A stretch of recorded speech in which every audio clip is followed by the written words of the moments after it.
All right, I'm Michael Hartzman. Today is January 28th, 2025. Welcome to the Lebenthal Report. I'm on, as always, with my partner, Dominic Tavella. How are you, Dom? Good evening. Doing well, Mike, and hopefully you are as well. Yeah, everything is good, thank God. The first month is basically in the books. Um, we were, I guess, off to a nice, basically healthy start for the beginning of the year. And then yesterday we had a headline, which we'll get into in a minute. But let me just do the numbers first. Um, Through last Friday, January 24th, the S&P was up 3.81%. The Dow was up 4.5%, which is very good for a month. And the Nasdaq was up 3.35%. So, that was a very good start to January after 2 years in a row of being up more than 20%. So, and that's with Trump being inaugurated and signing 5 million executive orders and threatening to shut down half the world. So, I think the market up until yesterday was dealing with the headlines pretty steadily. What do you think? Yeah, Mike, we got to put those numbers into context, which anybody would argue, that's a 1 month's 1 month. performance. I That's know. that's not an annualized return. You had all the major markets up, I'll say an average of 3-4% in a month, and that's after what everybody would agree was a pretty lousy 2 weeks in December. The last 2 weeks in December, we gave back quite a bit. And so for us to get off to a nice start with a new administration, with a new president, with, as you said, a bunch of executive orders, and still most of us wondering what does it actually mean for the economy. I thought that was a pretty good start, at least for the first couple of weeks of the year. It was, and you and I were had the privilege of being with a world-renowned financial institution last Wednesday downtown. When you might add, it felt like it was 10 below down there, but it was worth the effort. I think it actually was, Mike, just for the record. So. But it was worth the effort. It was worth getting bundled up for, because they basically laid out what they called the base case and the more severe case of Trump's tariffs, which is on everyone's mind. And you and I have talked about it, and you use the expression, he carries a big stick, and hopefully he's not going to use it. And if that's the case, they're looking at another hopefully steady 10% return in the S&P this year, which again is not 20, but no one would argue getting a 10% return in their investments. Yeah, so again, just for most of our listeners and viewers, we make it a point to meet face to face with some of the largest institutional money managers on Wall Street and around the country, and kind of get their sense and their opinion about what they think is going to happen. And of course, we always have to take that with a grain of salt. But based on their economic data, the numbers they're following, they gave us what their base case, what they expect to happen, then a high watermark and a low watermark if things were to go south in a hurry. And I think we're in agreement, but the economy is roughly on pretty sound footing, and if we can keep some of the noise, being polite, from taking over the headlines, then we are, I think, in a position to have a decent year in the portfolios. Now, we're not talking about the kind of numbers we saw last year, the year before, but still a reasonably good year. Again, trying not to get into the outside activities at this point that might throw a curveball into the whole thing. Oh, you mean like yesterday morning when the Nasdaq futures were down 900 points? You mean that curveball? Yeah, so let's we'll leave that up until Friday. We were kind of having a nice year, and maybe I think most people would agree a little bit ahead of schedule. Not that the market ever goes straight up or straight down, but then starting over the weekend, and then it really took hold. We find that there's I'm going to use the word intentionally, competitor out of China that seems to have created some AI technology that could potentially compete with some of our best companies.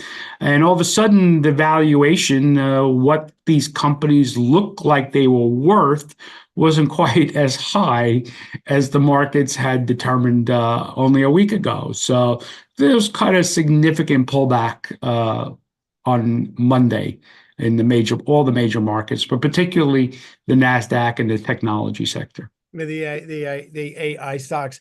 And anyone who listens to our podcast regularly hears us both use the expression headline risk.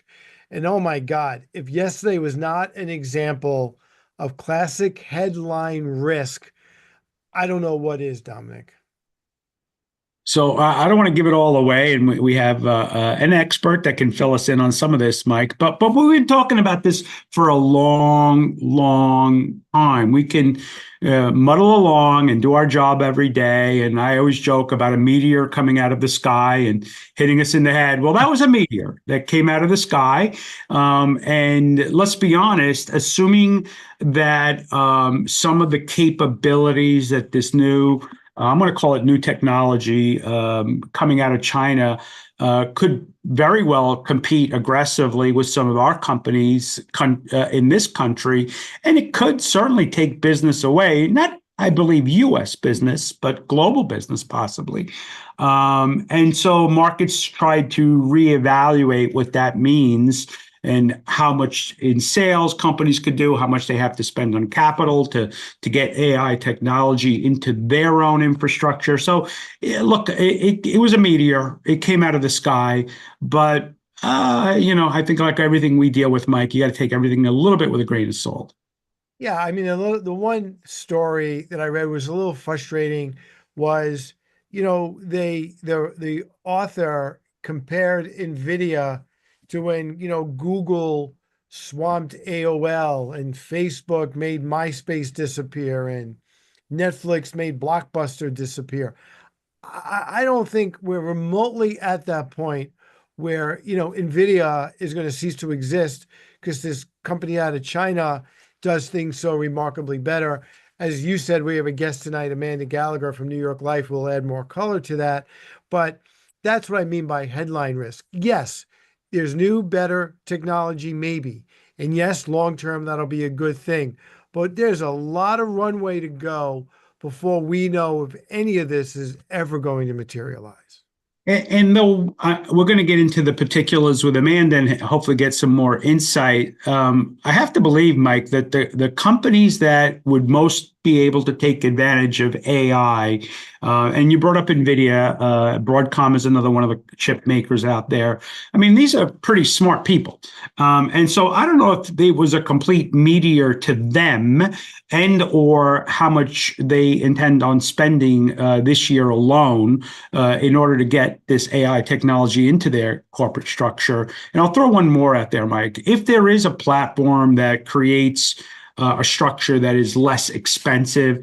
To me, that opens the door for more companies to be able to use this, more companies to adapt this technology. And in fact, it makes the AI story even more important going forward. So I understand it might be bad news for some of these companies, but it could be really good news for a lot of other companies. Look, new technology is great. The company just popped into my head, and Dom, you and I are on the road a lot. Remember MapQuest? Remember we used to go on MapQuest and map out our ride to see a client, and we thought, wow, how technically advanced this is. We don't have to handwrite directions anymore. When was the last time you used MapQuest? Mike, I think, own those plastic covered booklets with people's streets on it. And I'm sitting there in the dark trying to figure out where I go. Technology has made our lives simpler, easier, more efficient, and theoretically, right, allowed us to be much more productive. So I think you would agree with this statement, Mike. I think AI technology will revolutionize the world as we know it. We can look at 5 and 10 and 20 years down the road. Having said that, I don't think we quite know yet what it actually means, nor the companies that are going to be most beneficial to us. It is our ability to use it. Right. No, and I completely agree. I think our guests would agree. And just, by the way, if there was an award to be given by a podcast booker for having perfect timing and perfect luck, it would have to go to Larissa Meyerhoff, who does this for us, who got us Amanda Gallagher about 2 months ago. All right, but why don't we just call it genius, Mike, and not luck, and let's get right into it with Amanda. We'll do that. So Amanda Gallagher is a managing director and a global head of data and tech solutions at New York Life Investments. And she was really going to come on tonight to talk about how AI has changed the way we all live. And like you just pointed out, how AI has improved our lives. But we did pivot a little bit. We're going to get into that. But also, Amanda's agreed, to the best of her knowledge, she's not a portfolio manager, but she does know this stuff backwards and forwards, and talk about DeepSeek and talk about some of the activity yesterday. So we're really looking forward to this conversation, Dom. Absolutely, Mike. So we'll be right back with Amanda Gallagher, Managing Director at New York Life Investments.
All right, I'm Michael Hartzman, back with Dominic Tavella, as always. And our guest this evening is Amanda Gallagher, Managing Director, Global Head of Data and Tech Solutions at New York Life Investments.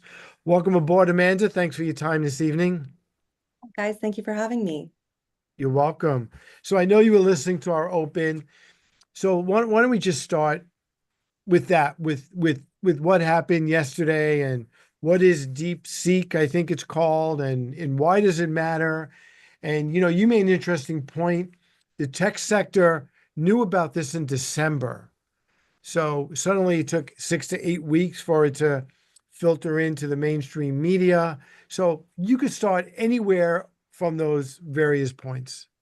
Sure. I loved the term you guys used in the opening around headline risk because I feel like that's really what we saw yesterday. And really, if you've been paying attention to any AI headlines, probably ever since the launch of ChatGPT in the end of 2022, you probably feel like you have whiplash. It was finally AI in people's hands, giving them the ability to imagine what is possible with this technology, and then companies starting to really flood the market with investment in infrastructure, in energy solutions to support this technology, and then in talent, right?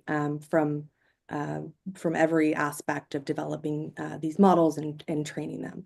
And what AI really needs, at least as we understand it today, right? As the big tech companies that have been developing generative AI have articulated, is they need compute power, so chips, things to run models on, and then they need data to train their models on.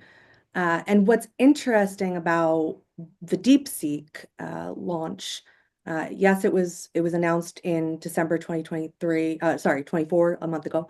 And just last week, it became a bit more on the 20th of January, accessible for people to try out, right?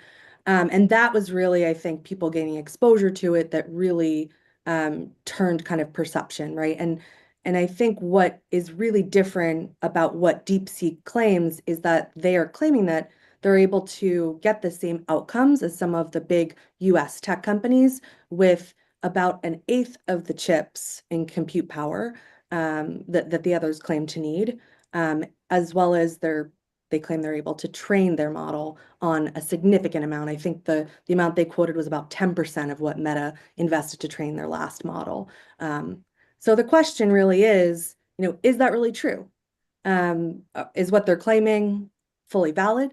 If it is, it's really interesting for innovation in the AI space because it could mean that we could really continue to see growth in this sector that might have been plateauing because there's really only so much data and our infrastructure can really only support so much of the energy consumption. That's why we saw, just last week, the announcement of Project Stargate officially, which committed 500 billion apparently to the development of the infrastructure needed to support this. So I think it comes at a really interesting time, those two announcements, and I think that's what really led to yesterday. Those two headlines. So, I mean, just to kind of be clear, so this is definitely a Chinese company. And at least from my understanding, it's not a company that at least US companies would be working with or involved in having them do work for the US company. Is that correct? That is true as of now. All of the data that's input into DeepSeek is held on servers in the People's Republic of China. So I think that alone would have a lot of companies not willing to put their data in. However, it is on the App Store.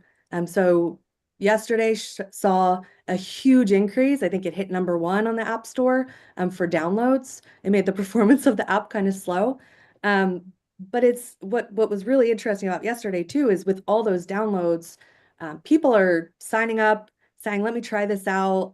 I'm thinking I'm only giving my name and my email address, but you're actually signing up to give them a lot of data. They're taking your IP address, they're taking, what device your device is connected to, so it can link them and create a quote unquote seamless experience. But really, you're just handing over a lot of data. So I would say, Did I understand this correctly, that they would have access to your Gmail or your Apple Mail? Theoretically, you're giving them permission to have access to your emails. yeah, like the information that you do on your browser, there's even language around the keystrokes you use on your computer. So, I would caution people from downloading it. There's still so much uncertainty. It's fun to play with the new shiny thing, but I think we should, consumers should exercise a little bit of caution because market, one way or the other. But what they did get out of it was a lot of US people's data. So what is the app for? Is it to compete with Chat GPT? Is that what it's for? Very similar. So a generative AI app that allows you to input questions and generate responses back. Gotcha. So let me ask you this. That was actually not actually my real question. My real question is, you use the word because Dom and I switch off. So I'm not cutting you off, Dom. No, no, no. I love it, Mike. Hey, please. You use the word claim, right? They claim it could do this. Isn't this something? I mean, all these tech geniuses out there, isn't this something that's kind of verifiable? whether these are valid things that they say they can do? Yeah, I think not necessarily the development of it.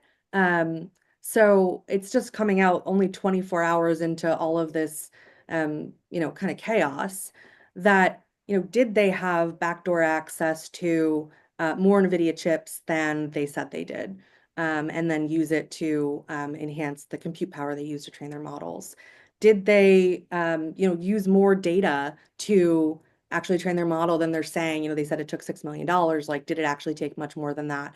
And then they just got, put themselves in the position of being on par with some of these really big tech firms in the US. I think there's just a lot of uncertainty, right? We'll know more as time progresses. But historically, a lot of these tech companies have not shared, tons of details beyond the cost and the time to develop around how they've built these models. And so isn't part of that headline risk that, I mean, and certainly I'll say some of Wall Street's finest have said it was an overreaction yesterday, but maybe it's just kind of too early to figure out whether we should have reacted as aggressively to the downside as the markets did. I think it's an overreaction, from my standpoint as a tech person. But uh, you know, I don't think that we know enough to really say, could they actually compete with the big tech companies? I mean, one thing that's interesting about DeepSeek is that it was developed by researchers in China, coming out of, universities, and the code is open source. So, the intent is that what that means is that other people can take it and kind of run with it, which, from a positive standpoint, lowers the barrier to entry in the AI space. I think what's been challenging up until this point is that in order to actually experiment with a large language model with generative AI, companies have to work with, OpenAI, Amazon, Meta, Google, to do any type of experimentation. And if there are other models that could be developed in cheaper ways, it's really interesting from a competition perspective, as you mentioned earlier, Dominic. So, Amanda, do you see a world, on the heels of the whole TikTok ban, and then, Biden installing it, Trump undoing it, Trump always threatening China with one tariff or another? Do you see a world where if this software, it can be as nefarious as it sounds, getting all this data, do you see this as kind of a TikTok 2.0, where our government steps in and bans the use of this application? I could certainly see that, Michael, especially if it's um, competing that heavily for real with our big tech companies. Um, I think early days and just the terms and conditions on DeepSeek show that it's collecting a lot more data than TikTok. Like, I'm still a little confused about the real threat of what TikTok posed beyond. It was really good tech, and it definitely competed with some of our other big social media players. But this, they are collecting a lot of data, and the question would really be to what end. But I do think that if it were banned and it is something that um, is as powerful as they claim it is, then what type of competition and innovation and acceleration are we limiting by not using it, right? And by not learning from it and partnering on things like this globally. So, man, this is, I'll say, as wonky as I get on this one. So bear with me. So in our opening discussion, we said it's not really so much about this particular company because of the issues you brought up. I don't know in the end if the U.S. government's going to allow it to operate on our shores. But since it's open source, there are other companies, maybe U.S. companies, that can use that strategy to develop AI technology that could compete with some of the big boys. Absolutely. And to be fair, in 2023, Meta's Llama system was made open source as well. So there is precedent for this, but this one just really shot to the top of the headlines. And I think it's because of, we've had this promise from the big tech firms of like, hey, this is super expensive. And takes a really long time to develop. And if, you know, it's like going to your buddy who owns a mechanic shop and you trust him because he knows everything about the car and you don't. And if they give you a good quote, you know, you're hoping it's the best, but you know, if you find out that there's a cheaper option up there, you kind of feel, you know, not so great. Like your friend didn't tell you the truth. So I think that, you know, really these companies, it just begs the question of, is it really this expensive and does it take this long? And if a company had, you know, maybe more constraints, less capital, less access to chips, and they had to find a different way to achieve the same outcome, were they able to do it? And I think that's the question that needs to be answered. But it's what makes it interesting. So for a non-tech person, this may be an ignorant question, but if, you know, we're going to talk in the second half of the show about how ubiquitous AI has become in all walks of life. And if DeepSeek is this kind of chat GBT's competitor, why did, I know we agreed it's headline risk, but why was this such an overreaction that it could turn the entire AI sector on its head if its main competition is this, you know, generative artificial intelligence? Yeah, I think a couple things. So, you know, OpenAI was supposed to release their latest version. You know, they've been working on it for I think 18 months or more. It's a bit over schedule. It's cost more than they expected. It was supposed to be out by mid-2024 and it's still not out yet. So I think, you know, someone coming in who feels smaller and cheaper and faster and is saying they could do it for those things is I think the part that impacted that. And a lot of these big tech companies have created partnerships with OpenAI. You see Microsoft do that. You see Oracle, and specifically like Project Stargate, which came out last week, was announced. You know, those all those big companies uh, were all kind of in the headline with that, and you saw those companies specifically be more heavily impacted, I think, yesterday, at least, you know, before some of it corrected. So the whole tech sector got beat up pretty good. For the most part, the whole tech sector got beat up pretty good. But if there were a lower cost avenue to pursue, if the avenue used less, consumed less energy, wouldn't that actually be net more positive for, I'll call it, the other 490 plus stocks in the S&P 500? Yeah, absolutely. I mean, it's all getting conflated, I think, because we know that we know that infrastructure is required. We know that utilities are required. We know that energy consumption is high with AI. So, you know, I think it's just getting coupled all together and put in the same bucket. Um, but I'm certainly not an expert on the infrastructure sector. So why don't we, Amanda, why don't we do this? Why don't we take a break now? I think we kind of, you know, covered this to the best of our ability. And then when we come back on the other side, we'll talk about some of the, we'll make believe yesterday never happened. And we'll talk about what we originally booked you for, the way that AI has changed the world and changed the way we live in a positive way. Wonderful. All right. So we'll be right back with Amanda Gallagher, Managing Director at New York Life Investments.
All right, I'm Michael Hartzman, back with my partner Dominic Tavella and our guest this evening, Amanda Gallagher, Managing Director and Global Head of Data and Tech Solutions at New York Life Investments.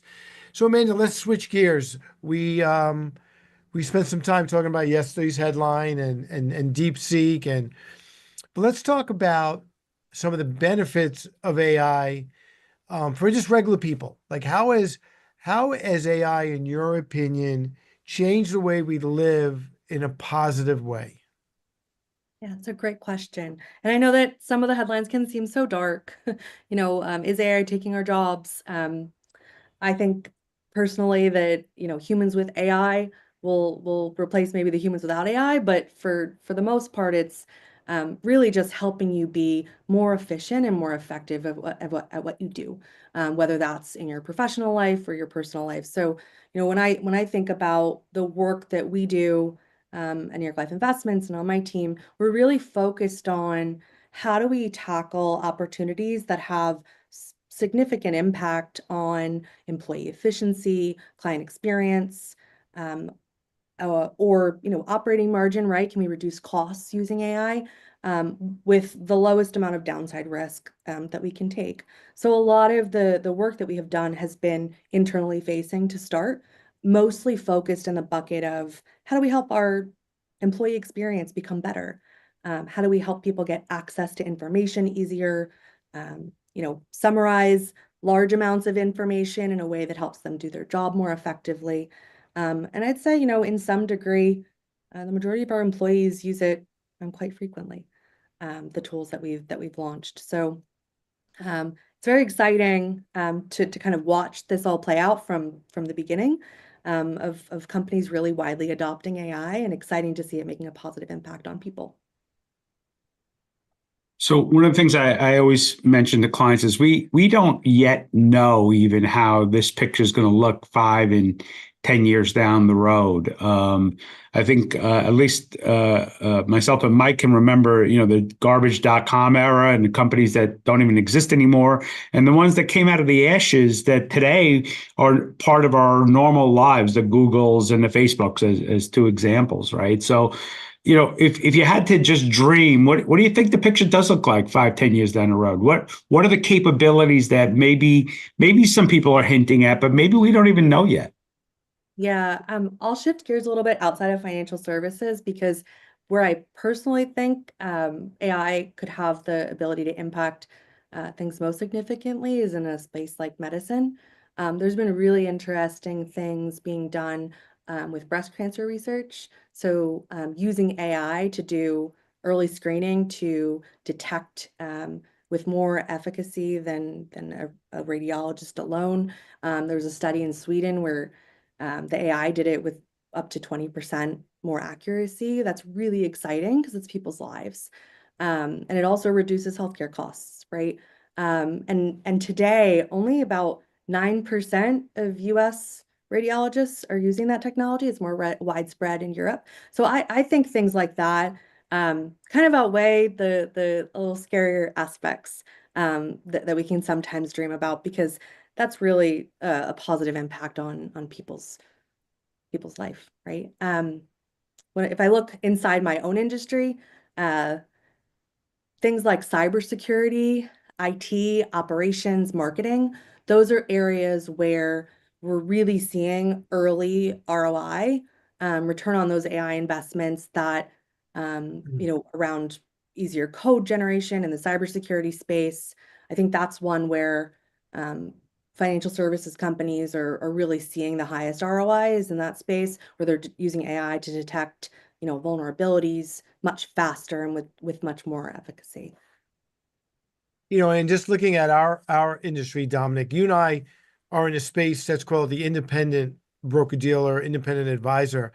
And Amanda, the technology that Dominic and I have now at our fingertips that we either get for free or pay, pennies on the dollar for, we would have cost us $500,000 easily 20 years ago, or may have been inaccessible altogether, right? So I mean, we're living proof of how technology, just improves and things get and opportunities result of that, opportunities that Dominic and I wouldn't have had, we would be, stuck working for large, gigantic financial institutions if this technology didn't grow. So, we're living proof of that. But, the downside of that is we also let all this technology into our lives, right? So you also have to be willing, if you have an Alexa, you have an iPhone, don't you have to take it with a grain of salt, that they are listening,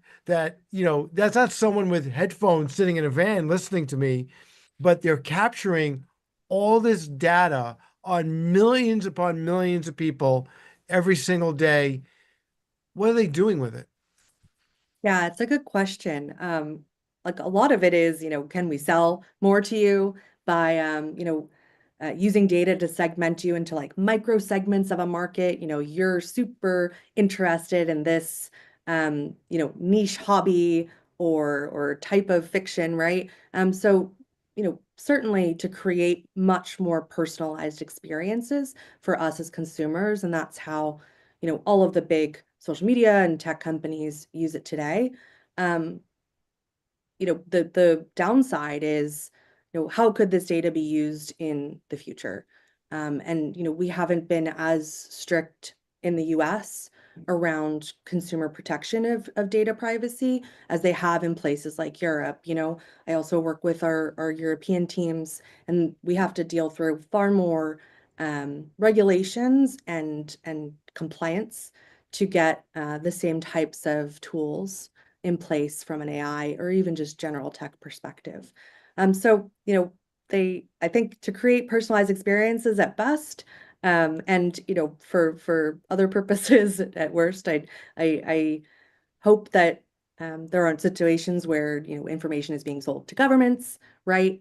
So I think in using any of these technologies, it's just important to understand and think through a little bit, how valuable is something like that tool to have in your home, and then what are the downsides too? And if it's a huge value and you don't really care about where your data goes, then fine, but just go in with kind of eyes wide open. Another one of the areas that's talked a lot about these days is the robo taxis and robots in general. And you could argue that having a vehicle that can just bring you to your destination and you can continue doing whatever you're doing is a wonderful thing. But there's also somebody that doesn't have a job. So, is this something that will affect the job market? Is that one of the maybe negatives that companies in their infinite attempt to cut costs also cut labor? Yeah, I think in the long term, we could see that in certain industries like, you know, drivers. Um, but I think that's really incumbent upon the companies themselves, right? It's in some ways not dissimilar than from outsourcing in the 90s, right? Where we're looking at cheaper labor to do jobs that were previously held by people in the US. And in this case, the outsourced is AI, right? So you could see a similar wave of that in certain types of jobs, I think, maybe ones where um, that can be easily automated, um, or would probably be the ones most heavily impacted by AI until AI gets to a point where, it can actually do critical thinking and reasoning, which it has not gotten to that point yet. And I'm not sure how far we are from that. Amanda, how do universities deal with AI as it relates to their students? I mean, when we went to college, the best we could hope for is the Cliff Notes, and if we didn't read the assignment. But how does a professor know whether a student actually read, Dante's Inferno, or versus asking Chat GBT to write a two-page paper for them? Yeah, that's such a great question. It also begs the question of, if it's so easy to do these things, like, do we need to really rethink some of how we do curriculum, right? Is essay writing really the best way to establish critical thinking skills? I don't know, but it's worth asking. Um, just as things like ChatGPT have popped up to write the essays, there's been counter technologies that are used by educators to detect AI generated content and text. So in some universities and schools, teachers, professors have access to things where they can actually put in an essay or whatever the assignment was. And there's ways you can kind of understand when something was, if you've played around with ChatGPT yourself, you can kind of suss out when something was written by AI, if you've played around with it enough. And these tools are able to detect that. It's they're very verbose. The LLMs is what I've found. When I use them, I typically cut out a lot or keep prompting it to say, please make it shorter. Mhm. So Amanda, we've all watched the Terminator movies, and we hear the potential. What keeps you up at night? What do you worry about? Oh, technology in itself, whether we're talking about AI, the internet, social media, 3D printing, like it's really just a magnifier. It magnifies good things and it magnifies bad things. So for me, it's really, who's designing these things, and it's only going to be as good as the questions they ask. So, one of the things that when we look at on our team deploying new AI tools, the first question we ask ourselves is just because we can, doesn't mean we should, right? And then we ask a series of questions like, as we're designing, do we have all the stakeholders who would use this tool around the table? Whether that's representation from, our client community or our sales force or our marketing team, right? Like if they're a user of the tool, they should be represented at the table. And then finally, um, do we understand the data that we're actually working with, right? If you don't understand the data set and you're trying to learn from it or make assumptions about it, not only is it garbage in, garbage out, but it could also be kind of dangerous because if you're trying to, I don't know, offer a credit card application, and you're using, credit history data, to use AI to generate what someone might be eligible for in terms of credit on a card, and you're only using the history of credit data, you might be leaving out something like the fact that women couldn't have credit cards until the 70s, so they might have a less attractive, credit profile historically. But does that mean that you should give women less credit? Like I don't think so, obviously, personally. But if you don't understand the data and you're not asking the right questions, then you can come up with some pretty negative consequences on the back end. Getting back to our industry, also about 10 years ago, the industry was all abuzz with robo advisors, and they were going to put Domini out of business. And a lot of New York Life's other financial advisor relationships were going to go by the wayside because a computer was going to tell someone how to invest their money.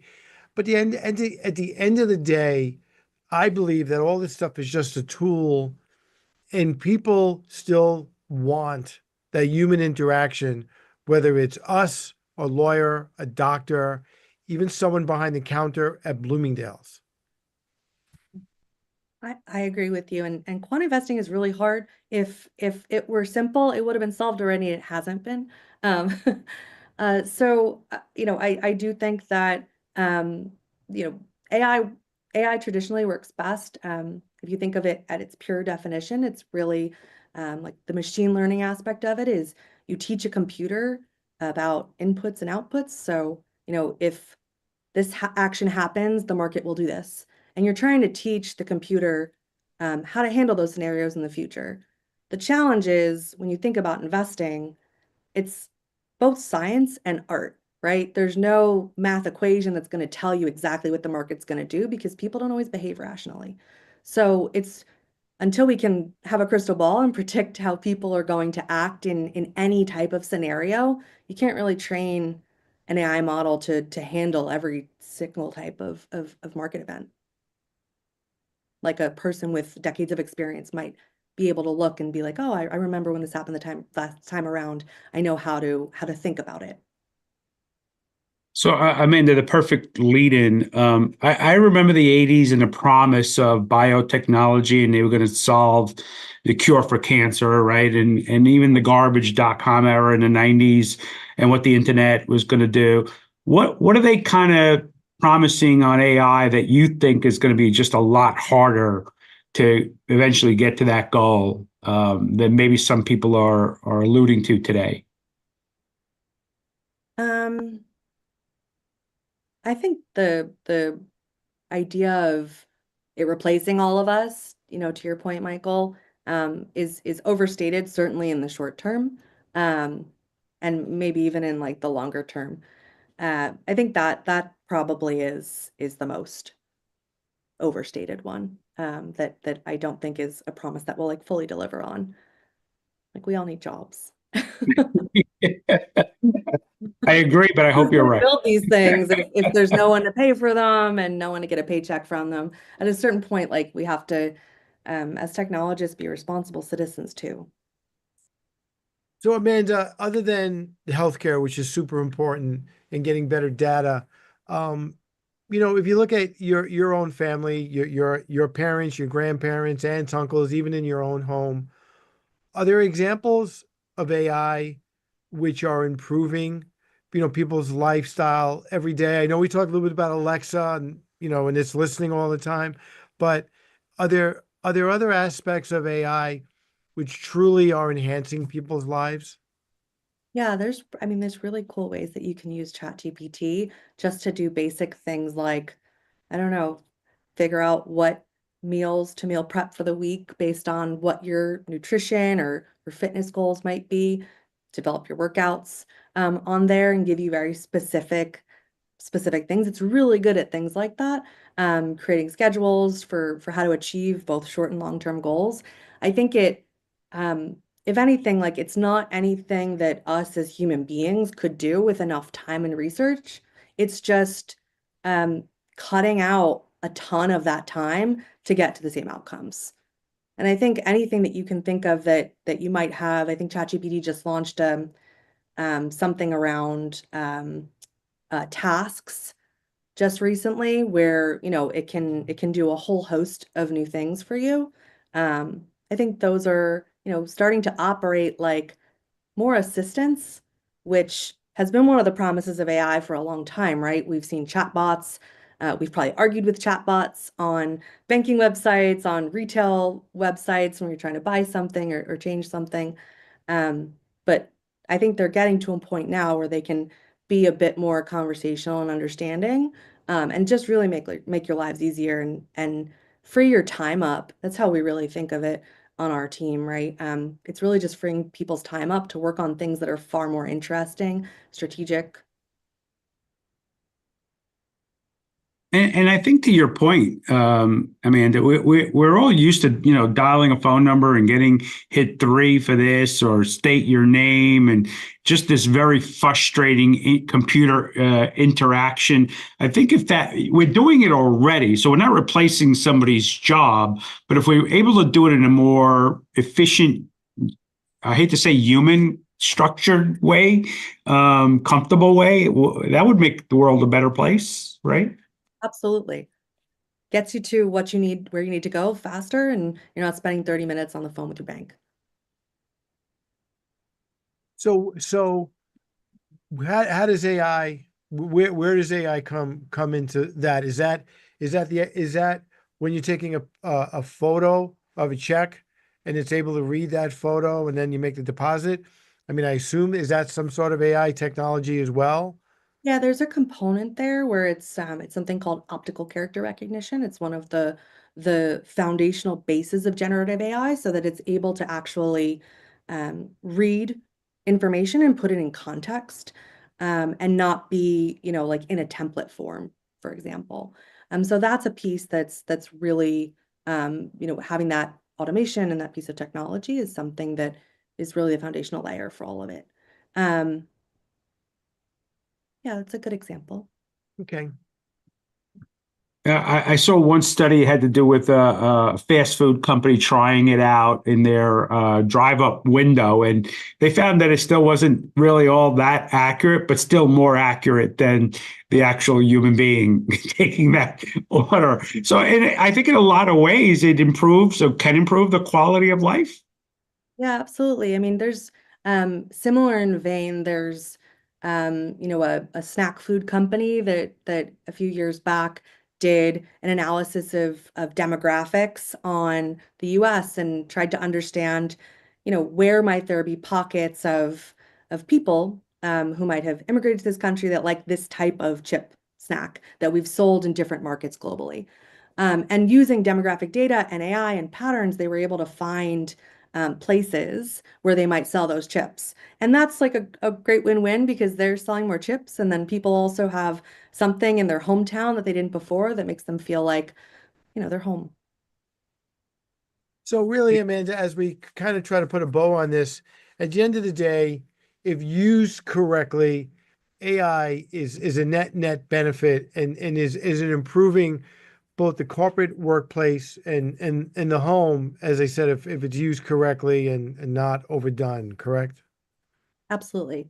Positive and negatives to any piece of technology, but I'm optimistic about the positives. And in a large part, maybe taking over responsibilities and jobs that either people don't want anyway, and or they're having a very hard time finding workers to come in to do those kinds of jobs. So it could be extraordinarily positive from an economic perspective. Great. And that's what we've seen. It's taken kind of menial or manual tasks that people really didn't want to do. And it's also saved us money in the process. And just using the Jetsons analogy, we're not anywhere close to having, Rosie the maid robot running around our homes anytime soon, correct? There are definitely companies out there developing robots. We could be closer to it, but I would say starting with basic tasks. Gotcha. And I mean, Well, the last question for me, because we've been hearing about this, I don't know, my decades, the driverless car, right? The yeah. ability for, and we've had some very smart, high-end quality portfolio managers telling us it's right around the corner. And here we are a decade or two later. How far away, throw it out there, Amanda, how far away are we from a real vehicle? I know we have some on the road now, but where it's commonplace, a real vehicle that can drive itself. The challenging thing is it's not just about the car, it's about the system the car drives on, right? And those haven't been upgraded to accommodate this new type of vehicle in a way that's safe for the consumer. Um, they're testing them in smaller markets. Oh, that's a tough one for me. I thought, I watched the Jetsons too, and I thought that we'd be having flying cars already. I'm flying, Mhm. yeah, flying cars, not just driverless ones. I'd be That one, the one that with one four I'm wheels not on the sure. ground. But There's a lot of infrastructure components involved in that, and we could go another hour on that topic alone, probably. Yeah. Well, just remember, Amanda, the same creators of the Jetsons also created the Flintstones. So, there's that. So on that note, we really appreciate you coming on tonight. The timing could not have been better. I know it's late. I know you have to get home, and we really appreciate you spending an hour with us tonight on the Lebenthal Report. thank you, Amanda, and certainly thank you for a humorous tone and making it very sensible for our listeners. So have a great evening, get home safe, and look forward to having you back one of these days. Thank you, guys. Have a good night, everybody.